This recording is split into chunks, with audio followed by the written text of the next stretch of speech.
Welcome back to the Broad Street Boys. Today we're just doing straight Eagles. Caleb is not here today. He's busy. We've been busy. I mean, we're finally back podcasting to begin with. But finally back at school. So hopefully we get some sort of schedule going in. But I definitely want to get this out because Eagles schedule and everything else starts on Friday. Super excited for that. I'm gonna talk all training camp, all expectations. Gonna run through the schedule in depth. We're gonna run through everything that I've seen and heard in the past, summer for the past for the most part. So that's gonna be a lot of fun. So stick around if you want to hear it. So we're honestly just gonna start off with how I'm feeling going into the year. I feel like we have improved. This offense is going to be a top three offense in the league, and talent wise, I think that's not crazy to say, especially in the NFC. It will be us against the 49ers or us against the Lions. That's what I think. My biggest concern for me is the defense. Defense is rough. Um, and not rough in like a bad way, just like rough. Like there's a lot of question marks coming out from the defense. It could be anything. You can question pretty much anything, to be honest with you. Anything from the D line, which is not as stable as it has been in the past with losing Fletcher and Brandon Graham aging. Now it's all up to these Georgia guys who I'm excited to see, but they definitely were on the downturn last time that we actually played football. So that's definitely a thing. The linebackers are also a little scary. Um, I do love Devin White. I feel like no one's talking about how good Devin White's going to be. He had one bad season, and everyone's like writing him off and calling him old. He's 26, guys. Let's be real. I think he's going to be a huge part, and I think people are going to see it finally. Um, Zach Bond has been doing very well in training camp, according to 94 WIP and everybody else. He's someone that I definitely have my eye on. Nakobe Dean, of course, as well. Um, but it's funny. I really believed in Nakobe last year, and then he got hurt. So I'm very skeptical about the linebackers, as I feel like I always have every single year about the linebackers. Let's be real here. These corners are good too. They're super young. It's literally Darius Slay and then young guys, and I love it. Quinion Mitchell, I love that he's been going up against AJ Brown, and they're like going back and forth. I love that. As I'm pretty sure there's a saying, "Iron sharpens iron." Like that's the definition of that. AJ Brown will and probably already is making him better. So that's something that I'm seeing. The slot is also something just to keep an eye out for. Avante Maddox had, I mean, I'm not gonna lie, preseason doesn't really mean anything. Let's be completely real here, but he did have a pick in the preseason, pretty cool. So he'll probably be there, probably going in and out with Cooper DeJean, which is someone that I'm also going to talk about for safety, where we do have CJ GJ back, which is fantastic. He's like one of the people that I'm like so excited to see back in Midnight Green because he was so good when he played for us. He literally led the league in sacks or was tied for it, and he didn't play 3 games. That's absurd to me. So I'm excited to see that, and plus I feel like wherever CJ goes, like they've been good. I mean, Super Bowl year, the Lions were really good, especially on defense, especially in the safety position. And then now he comes back here, and I guess we'll see. So I feel like wherever he goes, like he's smart in where he decides. Did he burn some bridges? Probably, but I'm kind of past that now. I'm just excited to see him back on the Eagles. Um, but those are just kind of like my concerns.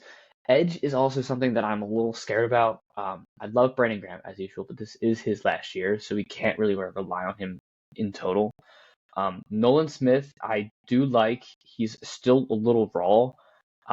And I thought, like, watching the preseason games, I thought I was going to see, like, this super quick speed guy. And he wasn't really that. He was good. He wasn't great.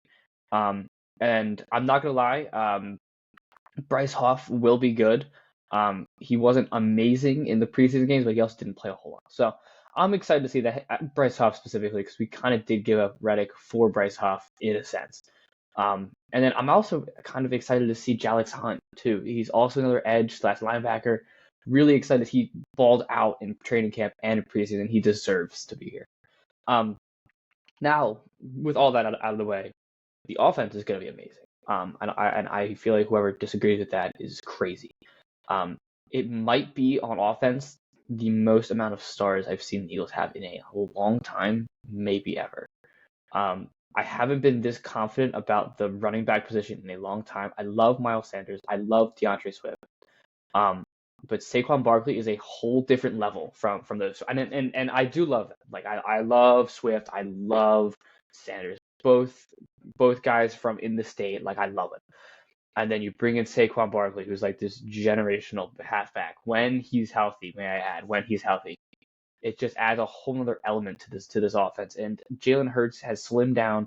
He looks quick. He looks quick again within the clips I'm seeing. Plus, with what everybody else said, he threw one pick in training camp. That's ridiculous on the last day. Um, People are saying, oh, maybe that's because he's not being put up to enough challenges, or like he's maybe seeing the same coverage every single time. But I disagree.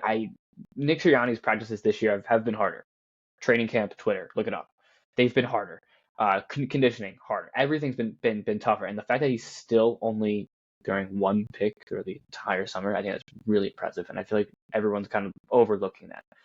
Because I get it. He's Jalen Hurts, and he was not good last year. I'm gonna be completely real, not good last year. He had like flashes in the beginning of the year. He was not good, and no one was good. It wasn't even just a him problem. It was an everyone problem. Let's be completely clear. I'll get to the coordinators in a second, but Jalen Hurts, I think, will be back to MVP form this year if he stays healthy. Saquon needs to stay healthy, but I think he will also be back pretty much. He hasn't ran behind a line like this ever. He hasn't played in front of fans like this ever.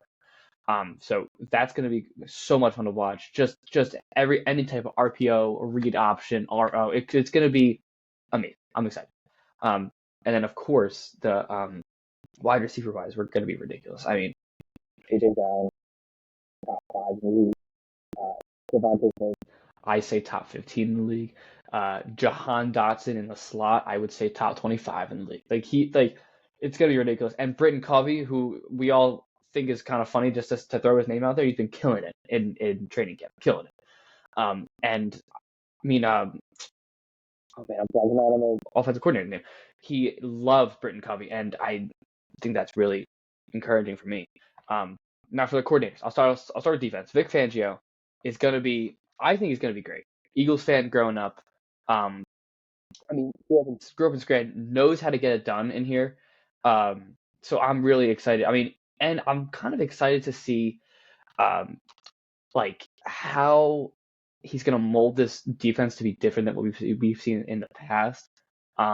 It's a completely different look to what Sean Desai and Matt Patricia had, which was awful. So anything's better than that. So that's going to be interesting. I also like that he's really hard on the players in a good way, but hard on the players. And he holds them accountable and holds them to what they should be doing. And I like that. I feel like we haven't had that in a long time. And I don't count Jonathan Gannon because Gannon was good, but you had so many like veterans on that team. Like I don't even count Jonathan Gannon. But I'm excited to see Vic Fangio's defense. There's a lot of zone. So you got to get used to that. That's why I'm a little concerned about the linebackers, because the linebackers in that zone is so important. Hopefully, I'm going to 99% sure that we aren't going to be like dropping our edges into coverage like we did in Matt Patricia, like Hassan Reddick into coverage, which was ridiculous. Don't even get me started. So I'm excited to see that. Kellen Moore, who I was just blanking out on, I'm actually so excited to see Kellen Moore's offense. Eagles had the lowest amount of motion in the entire National Football League last year, and Kellen Moore runs the highest amount of motion in the whole NFL. So just to see motion in the preseason games, I'm like happy to see it. I'm so happy to see that we're not running slants and RPO or inside zone right in the middle. I'm so excited to not see any of those plays back to back. Or how about just a bomb to AJ Brown because he's AJ Brown, like not because it's schemed well, just because he can run. Like I hate that. And I'm not gonna lie to you. I'm gonna get into this a little bit, but I mean, I'm not sure if that was a Brian Johnson thing or if that was a Nick Sirianni thing, or if it was a mixture of both, or if it was more Nick or Brian. I have no idea. No one has any idea. I don't think we're ever gonna get the answer to what happened last year, sadly, because I think as fans we deserve to know what did happen last year after starting 10-1, losing what was it, like 6 out of 7? Like it was ridiculous. I feel like as fans we should know who was actually calling the plays, because Nick Sirianni is not saying no, but he's not saying yes either. which is very interesting to me. So we'll see. I'm also interested to see how Nick Sirianni is incorporated just in general. Um, I feel like maybe I've said this in the past, but when it's just very much like the Doug Peterson situation when he left. Howie slash Jeffrey was like, we're gonna take the play calling abilities out of your hands. Um, but you're just gonna be there for like the motivator and just to be there as like the figure of the team. Doug didn't want that, and if you've ever seen Doug Peterson, he wouldn't want that. And I feel like they offered something very similar to Nick Sirianni, and Nick took it. Now, at the same time, I will tell you right now, straight up to your face, that if Nick Sirianni or if the Eagles suck, Nick is the first one to go. Sadly enough, like the guy's made it to a Super Bowl. He's made it to the playoffs every single year. He's been a coach, which is, I mean, I know it's dumb to say, but I think it's really impressive. Um, so I'm not taking that away from him. And I know that might be a dumb stat because we were not good in this first year when we played the Bucks. We were really good in the Super Bowl year, and then this last year we were not good at all going into the Bucks. So that's just something to think about in that case. Like, yes, he did suck. I'll tell you that right now. I'm not a big fan.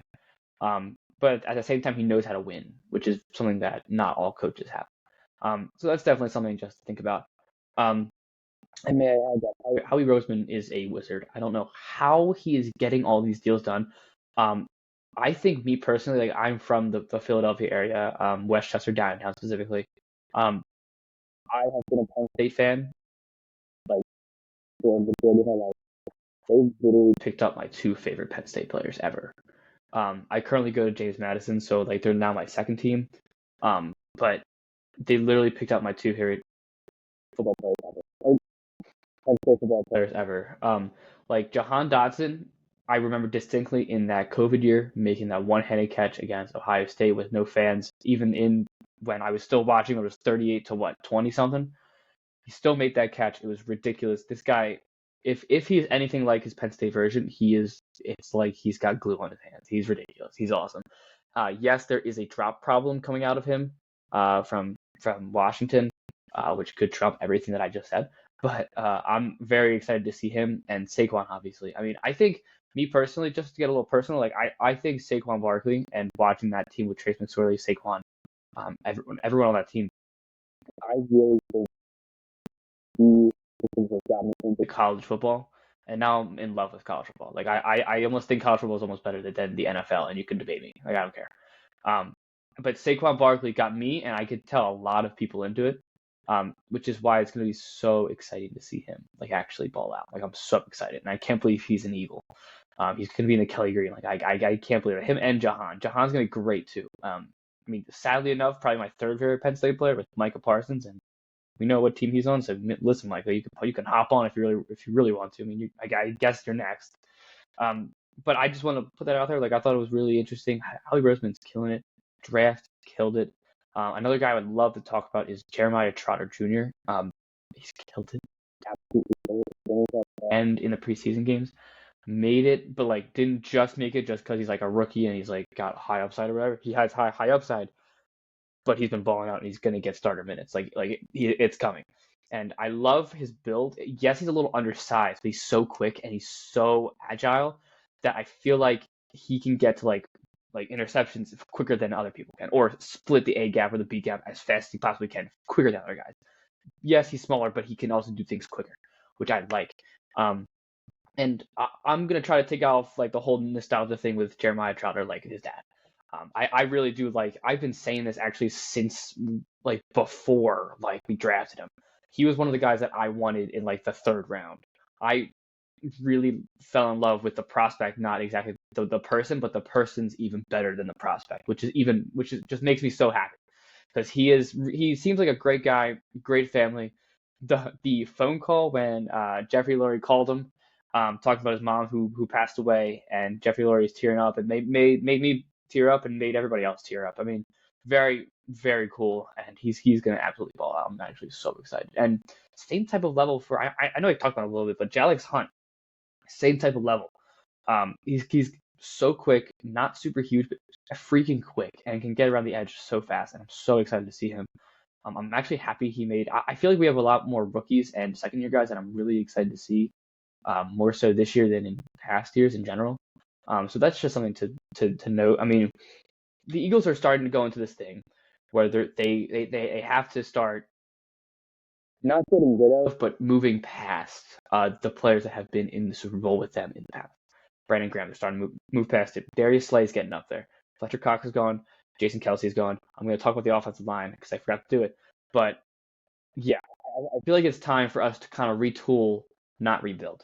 And I feel like drafting Cooper DeJean is a beautiful way of doing that in the second round because he should have went in the first round. Quinyon Mitchell is the best corner in the draft. Fight me so fast, and it's not even that like his big thing is that he did play at Toledo, and that conference is not as good as like the. I mean, I guess now it's the Power Four because of the whole conference thing. Pac-12's not a thing, but he is so fast. He killed it in the Senior Bowl against D111 guys. So it's very interesting to me. I'm actually so excited to see him.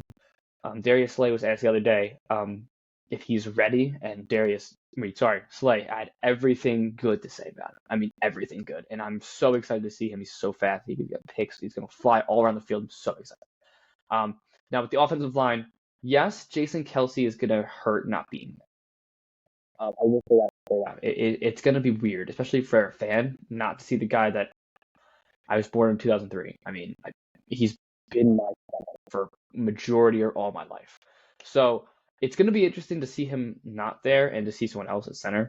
So Cam Jurgens is going to be pretty good. But at the same time, if you think about it, Cam Jurgens, he was drafted to back up Jason Kelsey until Jason said it was done. So I feel like in that case, Jason has given all of his mojo and his wisdom and his tips and his tricks, all of that to Cam Jurgens, which is really going to help everybody.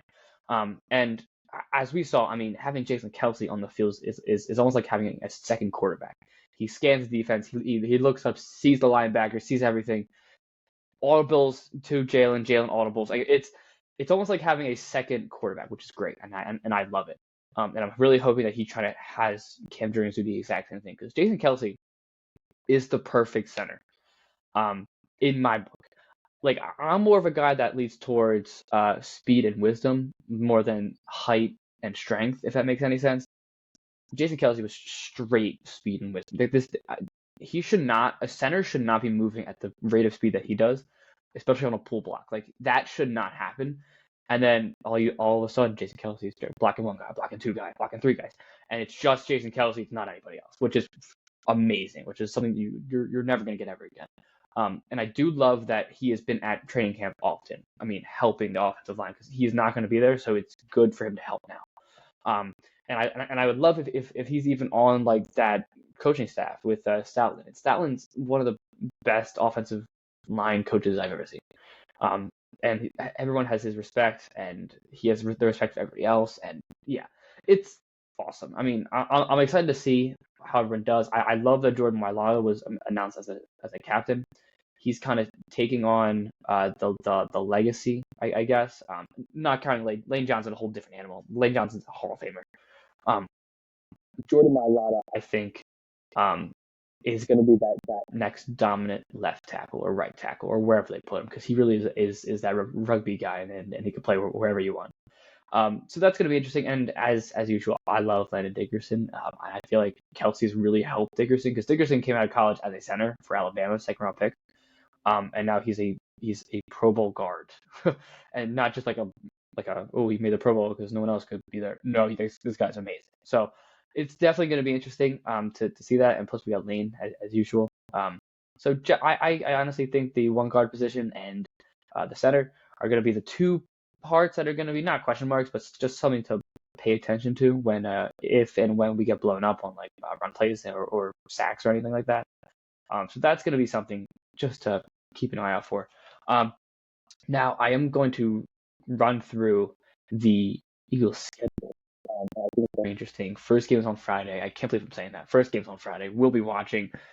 It's in Brazil, which is weird. I mean, you're not really allowed to wear green, which I think was kind of dumb, but good idea, not great execution. All right. I think we're beating Green Bay. A lot of people close game. I think it's gonna be close, but I think we're gonna beat Green Bay. I think we're better than Green Bay. I think Green Bay is overrated. And not because they're not good. I think we are that good, and I think we have a lot of momentum just from the offseason coming.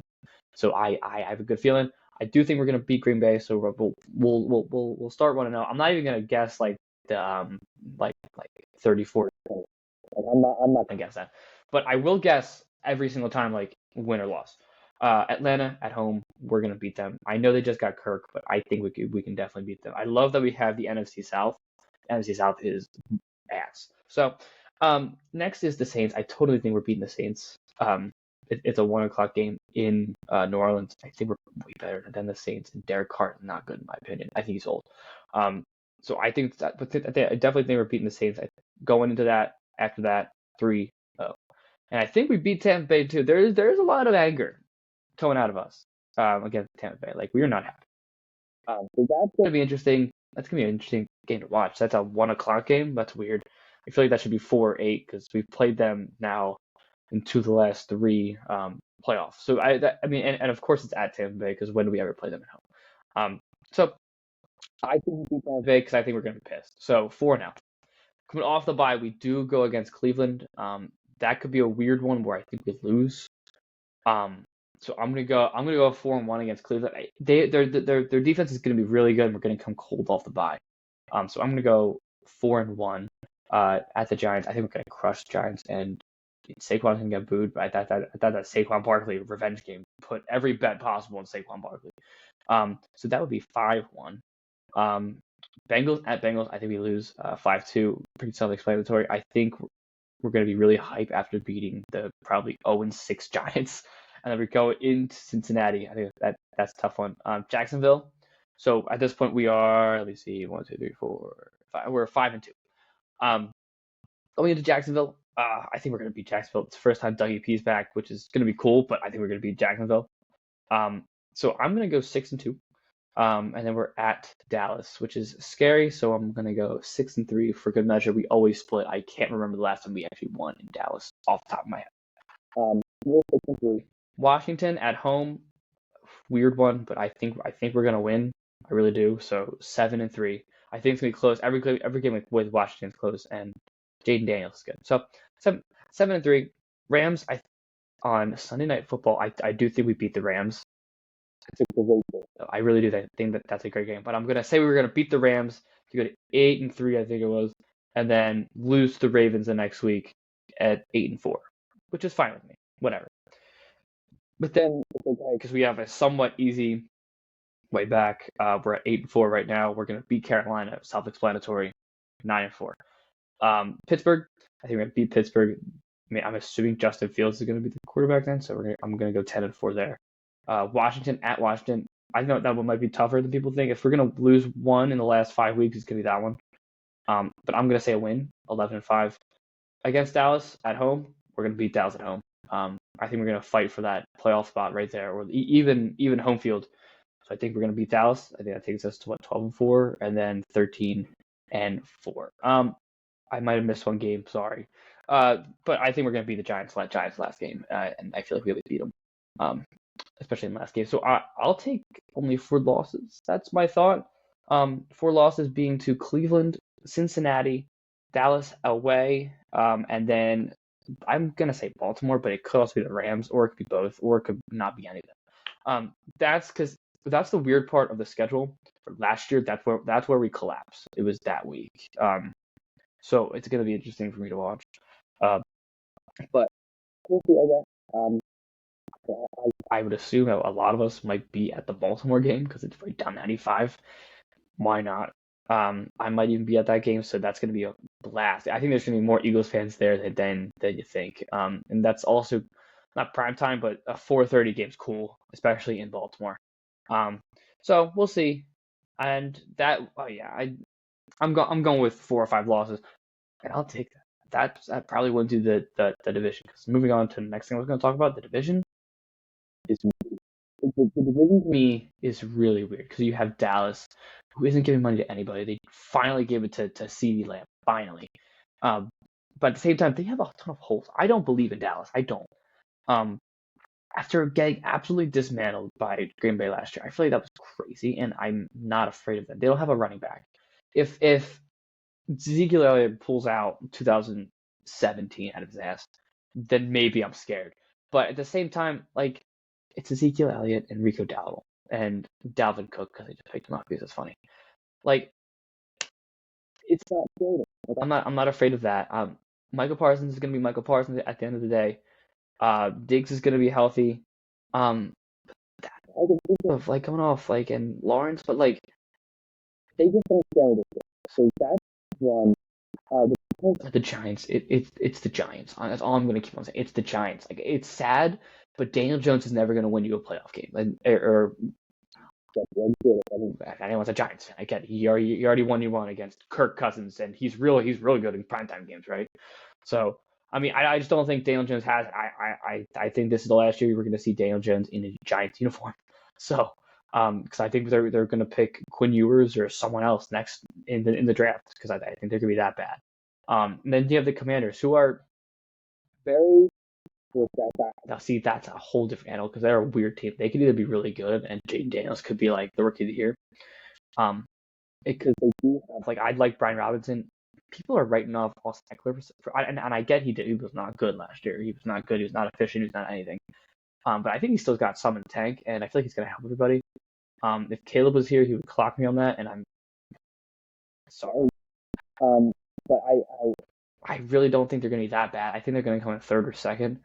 But it's a little suspect. I'm not going to lie because they did lose Cam Curl. They lost a few guys. But I mean, they're also more. I feel like they have more of an upside than the Giants do. I mean, yes, the Giants just got Brian Burns and they have everybody. They have Kenny Galladay. How about that? Darius Slayton. Enjoy.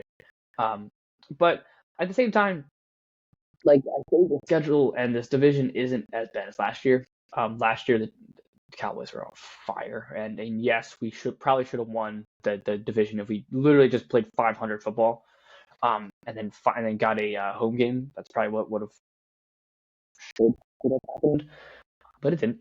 And the Cowboys ended up hosting a playoff game, but whatever. They lost anyway, completely out. But I feel like it's gonna be very different from last year. It's just gonna be a weird season. I can tell it's gonna be weird because it's really hard for me after last year to predict anything, and I feel like it's like that for anyone on the radio. I feel like it's hard for anybody on like TV or national TV. Like it's really hard to project how the Eagles are gonna be. I think Jalen Hurts is gonna be really good. I feel like people on national TV don't think that for some reason. I think Jalen Hurts is back. I could just tell something's different this year. He seems more. I mean, it's gonna sound really dumb. I'm just gonna say, but he seems more happy in a weird way. Like he's smiling more. He's driving Nick Sirianni around in the football cart, and I feel like people are. I'm probably nitpicking that, but I feel like that's not nothing. I feel like Jalen Hurts wouldn't do that last year. I'm not gonna lie. He seemed miserable last year. I don't know why. Probably because he was hurt and they were running 4 plays. But that's probably why he was not happy last year. But something just seems different this year with him. And I feel like he's back to his MVP form. And I'm so excited for him to finally prove people wrong. And that all starts with the Friday night game against against the Packers in Brazil.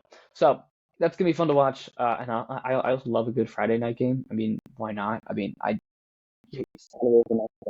college football, and then you have real football again. Like, I mean, it's weird. It's weird, but as a fan, I like it. I mean, I don't mind. So that's definitely something to watch on Friday. I feel like that's going to tell you a lot about how the season's going to go too. Packers are good, but I think we're better. I think we beat them in a lot of categories. And I'm excited to see this defense. I don't know what to expect because they were so bad last year, and so I'm really interested to see what they do. And all good about the edges too. All 4 of them, starting with Josh Sweat and Brandon Graham, Nolan Smith, and Dallas Hunt and Bryce Huff. I are 5 of them. I really think that's going to be the main key for how we're going to get pressure. Because if Jordan Love can just sit back there and just toss like darts to everybody, like he's Aaron Rodgers, and we're going to lose the game, and we're going to get not blown out, but it'll probably be like 35-30. Like that's probably what it's going to be. So I mean, very interesting. for me to see. I'm actually really excited to watch this team again. I'm ready for football. I just watched Jamie win against Charlotte. So I'm very much in the football mood, and even those primetime games like the one last night at LSU USC, ridiculous. I'm very much in the football mood. I'm ready. I'm also in the Red October mood. That's going to lead me into the outro, where I'm going to tell you right now that Caleb and I will be on soon, talking straight Phils. Coming off, I mean, today's Monday. I'm recording on Monday.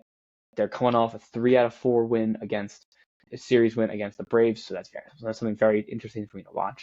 But I'm so excited to see Red October. Football's back, fall's back, college football's back, everything's back. It's time to be happy again. It's getting cooler outside. Football weather is happening. October weather is happening. So I'm actually so excited. So we should all be excited. This is one of my favorite times of the year. I feel like it's everyone's favorite time of the year, where it's finally not blazing hot outside and it's finally time for some football. Let's do it.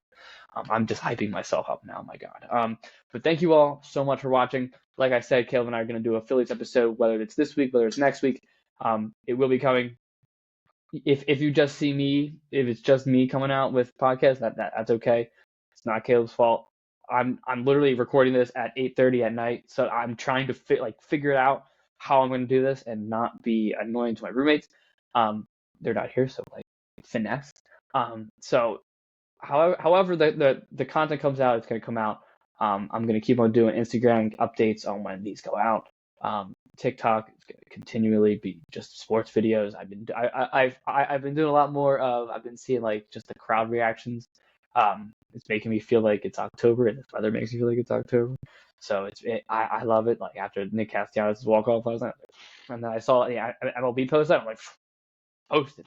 I need it, and I feel like everyone likes to see the reactions of other people more than anything else. And I'm gonna keep on doing random baseball players or Phillies players, or what am I talking about? TikTok series, random Philadelphia athletes. Sorry. If you have any in mind, drop them down in the comments. I already did Michael Franco. I already did a bunch of others. I mean, a ton on there already. I think I got 5 or 6, but I also have 6 or 7 in the works right now. So that will be posted soon.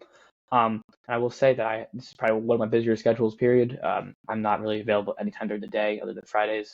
And this Friday I'm going to Baltimore to watch the game. So however you receive this content, you're going to receive it. So bear with us. We are college students. So thank you all so much for watching. Like I've been saying, keep hitting up the socials. It's been great. I'm the one that does all the TikTok stuff, and it's really fun. Twitter's been crushing it too. I love Twitter as well. So keep on helping me out with that. And thank you all so much for watching. Have a great rest of your day, and I will see you in the next video. This should be up on Tuesday or Wednesday, so I'll see you then.